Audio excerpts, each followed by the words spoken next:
RS Creation YouTube channel එකට ආයිබෝන් කියලා ඔයාලව ආදරෙන් පිළිගන්නවා. ඉතින් ඔන්න අපි අද අලුත්ම වීඩියෝ එකකින් ඔයාලා ගාවට එන්නයි හදන්නේ. ඉතින් මේ වීඩියෝ එක වෙනද වගේ එකක් නෙමෙයි. ඉතින් පොඩ්ඩක් වෙනස්. ඉතින් මේකෙන් අපි ඔයාලට දෙන්න යන්නේ ඔයාගේ පොඩ්ඩට එහෙම නැත්නම් ඔයාගේ ආදරණීය පුතාට දුවට ඔයාලට ගෙදරදීම හදලා දෙන්න පුළුවන් චූටි සෙල්ලම් බඩුවක් ගැන. ඉතින් අපි කඩෙන් තමයි ගොඩක් දේවල් ගෙනත් දෙන්නේ. ඉතින් මේ වගේ දෙයක් ඔයාගේ පොඩ්ඩට ඔයාගේ පොඩ්ඩිට දුන්නොත් ඒ කට්ටිය ගොඩක් සතුටු වෙයි. ඉතින් අපි බලමු කොහොමද මේක හදන්නේ. ඉතින් වීඩියෝ එකට යන්න කලින් කියනවා තාමත් අපිව subscribe කරලා නැත්නම් පැත්තේ තියෙන අතපාඩ බටන් එක ක්ලික් කරන්න. ඒ වගේම බෙල් අයිකන් එක ක්ලික් කරන්න අපේ අලුත්ම වීඩියෝස් ඔයාලා ගාවට ඉක්මනටම ගෙන්න ගන්න. ඉතින් RS Creation එක එකතු වෙලා ඉන්න ඔයාලට ගොඩක් ස්තුතියි. අපි යමු වීඩියෝ එකට කොහොමද අපි මේක කරන්නේ කියලා බලන්න. ඉතින් ඔන්න අපි කියපු දේ කරන්නයි ලෑස්ති වෙන්නේ. ඉතින් ඔයාලට පේනවා ඉතින් මෙතන තියෙනවා කුරුම්බැට්ටියක්, සාමාන්‍ය පොඩි ප්‍රමාණික කුරුම්බැට්ටියක්. අපි මේක මෙතන තියෙනවා. ඒ වගේම මෙතන තියෙනවා ඉතින් ඉරටු කෑලි කීපයක්. මේ දෙක තමයි ඉතින් ප්‍රධාන වශයෙන් මේක කරන්න අපිට අවශ්‍ය වෙන්නේ. ඉතින් මේ දිග ඉරටක් අපි අරගෙන මෙන්න මේ වගේ අඩි එකමාරක් වගේ කියන්නේ සාමාන්‍යයෙන් අපි මෙහෙම ගත්තාම අපි සාමාන්‍ය අඩියක් කියලා තමයි ගන්න. ඉතින් මීට වඩා අඟල් දෙකක් විතර තුනක් වැඩි වෙන්න අරගන්නවා. ඉතින් අපි මේක අරගෙන මේ කුරුම්බැට්ටිය අරගෙන මේ පැත්ත හරව ගන්නවා. ඉතින් මේ කුරුම්බැට්ටිය අරගෙන මෙන්න මෙහෙම එක අයිනකින් යටට ගහ ගන්නවා මේ ඉරට මෙහෙම එක පැත්තකට. ඉතින් ඊට පස්සේ මේක මේ ආකාරයට මෙහෙම නමලා අරගෙන මෙහෙම අනිත් කොනේ ගහ ගන්නවා යටට.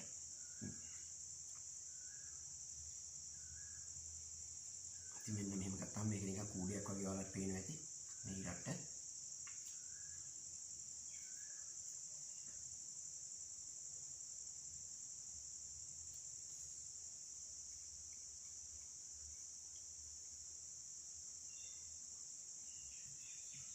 හරි ලස්සනට හිටින්න නැතිනම් අපි මෙහෙම ගහගමු.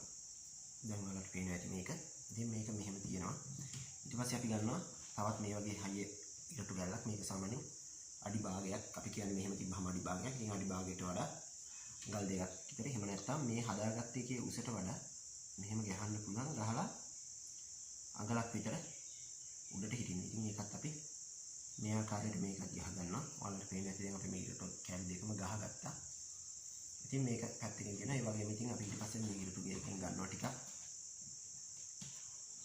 හයියේ ඉරටු දෙකක් ටිකක් ඝනකම් තියෙන. ඉතින් මේක පොඩ්ඩක් හයියට තියෙන්න ඕන. ටිකක් දිගට තිබ්බට කමන්නේ මේක. ඉතින් ඊට පස්සේ මේක අරගෙන මේ ආකාරයට තියෙන මේකේ මෙහෙම දාමු. ඉතින් ඔන්න අපි දැම්මා. දැන් ඔයාලට පේනවා ඉතින් මේක සාමාන්‍යයෙන් මොකක් වගේද කියලා. දැන් ඉතින් මේක අපි බලමු කොහොමද ක්‍රියාත්මක වෙන්නේ කියන එක. ඔන්න මෙහෙම ඉතින් දැන් අපිට තියෙන්නේ මේක අල්ලගෙන කරකවන්න.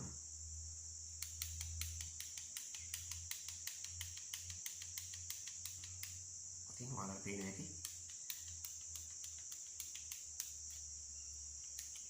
සාමාන්‍යයෙන් මහන මැෂින් එකක් වගේ සද්දයක් එනවා. ඉතින් ඒ වගේ මේ පොඩි දුවදරුවන්ට ඉතින් මේක දෙන්න පුළුවන්. පොඩි සෙල්ලම් බඩුවක් විදිහට. ඉතින් ඔය කඩින් ගන්න ප්ලාස්ටික් දේවල් වගේ නෙමෙයි කෘතිම දේවල් වලට වඩා ඉතින් එයා පොඩි ආස්වාදයක් ලබයි. ඉතින් කොහොමද මේකෙන් මේ සෙල්ලම් කරලා. ඉතින් අපේ වීඩියෝ එක හොඳයි නම් අපිව subscribe කරන්න, like කරන්න, share කරන්න අනිත් කට්ටිය වගේම. ඉතින් අපේ Facebook පිටුවට එන්න RS Creation SL YouTube channel එක. ඔයාලට ගොඩක් ස්තුතියි අපිත් එක්ක රැඳිලා හිටියට. මේ වගේ වීඩියෝ එකකින් අපි ඉස්සරහට හමු වෙනවා. ඔයාලට තෙරුවන් සරණයි කියලා ප්‍රාර්ථනා කරනවා.